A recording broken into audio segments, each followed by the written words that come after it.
tonight with new developments in the race to become Rhode Island's next governor. Today, former U.S. Senator Lincoln Chafee officially threw his hat in the ring. One-time Republican is running as an independent, and today he reveals some of his strategies for pulling Rhode Island out of financial ruin. Chafee joins a field of candidates that's expected to include General Treasurer Frank Caprio and Attorney General Patrick Lynch, both Democrats, and currently no Republican candidates. Eyewitness News reporter Walt Buteau joins us now live from the State House with tonight's top local story.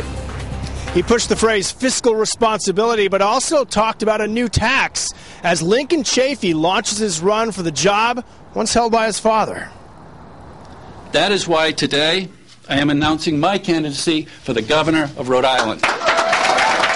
Flanked by his family, Lincoln Chafee drew a quick laugh, comparing the state he wants to run to his wife's recent horse riding injury.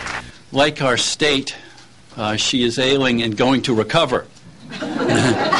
He talked about developing biotech industry in the soon-to-be opened land near the Highway, new green maritime industries at Quonset, and one idea that could make cash registers ring louder but draw even louder complaints, a two-tiered sales tax system. One rate for what is taxed now, and a lower levy on $9 billion in untaxed products, including food and medication. I think 1%.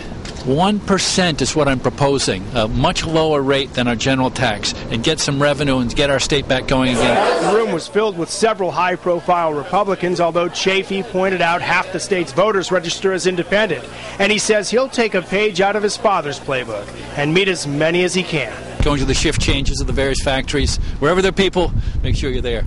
And to create even more distance from the incumbent, he took a couple of cracks at Kachiri.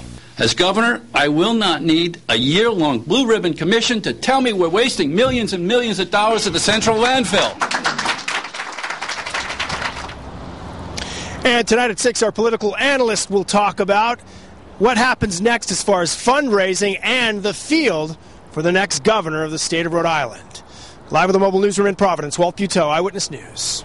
Democratic gubernatorial candidate Patrick Lynch released a statement calling Chafee's sales tax proposal, quote, wrong-headed at best. He goes on to say this proposal will only add to the tax burden of the people who need help the most in these difficult times.